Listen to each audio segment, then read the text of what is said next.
O Convento, por William Camargo. Há quem diga que a vida em um convento é livre de pecado, de egoísmo e que o mal não habita os corredores da casa de Deus. Mas nem de longe isto é verdade.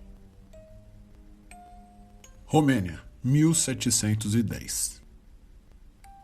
O verão foi mais longo do que o esperado, denunciando que o inverno seria igual. Mas os muros do convento eram fortes o suficiente para proteger seus habitantes do frio. Durante o ano, os trabalhos educacionais foram intensos. Mais de 3 vilas alfabetizadas e orientadas no santo caminho do Senhor. No final de outubro, o convento recebeu novas noviças, aspirantes à vida religiosa. Seriam instruídas não só no caminho da fé, mas na arte da enfermagem. O convento estava crescendo e oferecendo não só educação com as freiras professoras, mas também serviços médicos com as freiras, enfermeiras e parteiras. Joana era uma jovem noviça que acabara de chegar da França. Sua família atendeu a seu pedido e encaminhou para um convento. Era seu desejo desde menina e agora, com seus 17 anos, estava pronta para a vida religiosa. Ou pensava que estava. A garota era tímida, de olhos castanhos e cabelo claro, nariz empinado, feições tristes, pele extremamente clara e poucas curvas. Sua carroça parou frente ao chão repleto de pedras e, através da janela da carroça, vislumbrou o convento. Com suas 4 torres de rochas tão escuras quanto as montanhas em que se apoiava, se erguia o castelo. A arquitetura antiga intimidava viajantes desavisados. Estátuas de gárgulas e anjos se apoiavam em cada quina das altas torres. O local que outrora pertenceu a alguma família nobre se tornou um convento por não possuir herdeiros. O dia havia começado frio, mas já se aquecia. Um cinza escuro tingia o céu. Mas o ânimo de Joana era inabalável. Estava realizando seu sonho. Outras carroças deixavam noviças naquele mesmo horário. E ao olhar para o lado, Joana viu pela primeira vez Antonine, uma garota de tirar o fôlego de qualquer rapazote.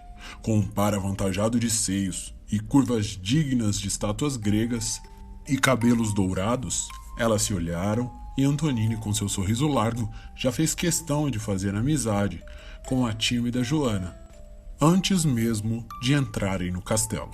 Os primeiros meses no convento foram tranquilos, apesar de algumas freiras megeras fazerem questão de separar as duas amigas até mesmo durante o jantar. Comiam em horários diferentes, mas deixavam recados embaixo dos pratos para se encontrarem mais tarde. A partir do 5º mês, Joana começou a achar estranho algumas movimentações no convento. O padre visitava o convento toda semana, e sempre acompanhado de algum outro homem religioso. Até o bispo frequentava o lugar. As freiras sempre disseram que tratavam-se de visitas religiosas, pois o convento passava por um tempo difícil e toda ajuda era bem-vinda. Quando os padres de outros vilarejos começaram a ir frequentemente ao convento, tudo mudou. Um deles ficou bastante doente, foi tratado no convento e lá mesmo faleceu. Algumas noviças da aula de enfermagem diziam que o corpo estava estranho, o que fez Joana e Antonine irem bisbilhotar o cadáver durante a madrugada.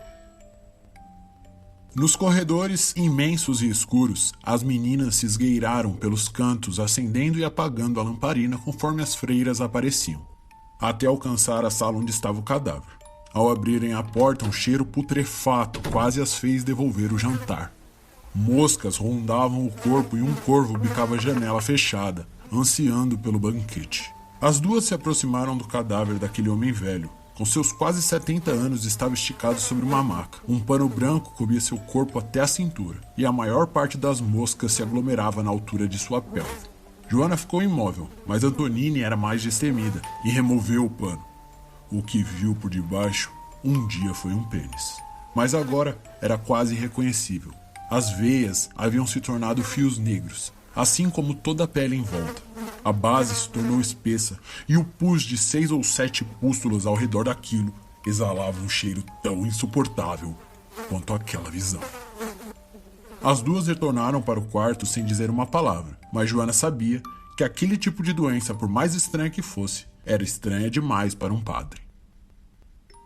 O primeiro ano se passou. Joana e Antonini continuavam a notar movimentações estranhas durante a noite no castelo, principalmente nos andares inferiores. Haviam também estranhas transferências de freiras para outros conventos, que voltavam magras e com o olhar quase perdido.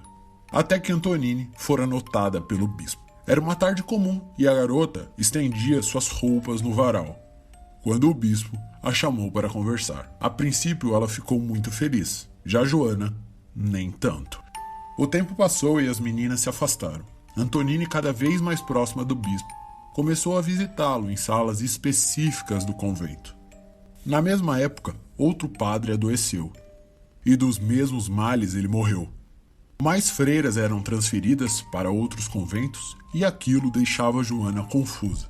Sabia que a estrutura do convento estava errada e deveria ser investigada. Mas o que confirmou seu temor fora Antonini, que agora havia ganhado peso e comia feito um dragão. Em seguida, o bispo parou de frequentar o convento e simplesmente, em um domingo, Antonini não estava mais lá. Joana, sem entender, questionou as freiras, que diziam que ela ficaria um ano em outro convento e depois voltaria. Alguns meses se passaram e Joana não havia engolido aquela história. Olhava embaixo de seu prato todo dia, esperando a mensagem de sua amiga.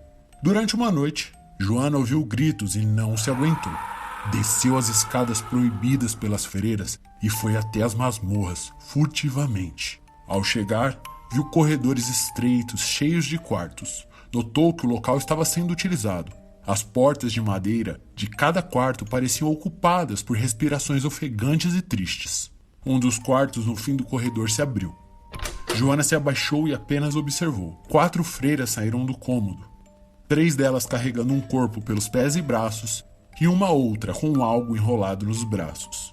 Foram em direção ao fim do corredor. As freiras entraram em outra sala. Joana esperou e entrou naquele quarto de onde as viu sair. No quarto havia apenas uma cama, uma escrivaninha e um prato jogado no chão. O lençol da cama estava inundado de sangue que escorreu até o chão. Joana olhou para o prato e rezou baixinho para que nada estivesse escrito atrás dele. Mas suas preces não foram ouvidas, pois estava escrito, riscado na madeira: "Me desculpe". Lágrimas escorreram pelos olhos da garota, mas passos no fim do corredor a forçaram a sair do quarto. Joana se esgueirou atrás da estátua de um anjo e lá ficou. As 4 freiras saíram da estranha sala e foram embora das masmorras. Joana entrou rapidamente na sala e fechou a porta, mas foi insuportável ficar ali. Havia um grande fosso exalando o pior cheiro que ela já sentiu em sua vida. Se aproximou da borda e acendeu a lamparina, quase vomitando. Lá estava a prova final. Um fosso profundo, cheio de pecados.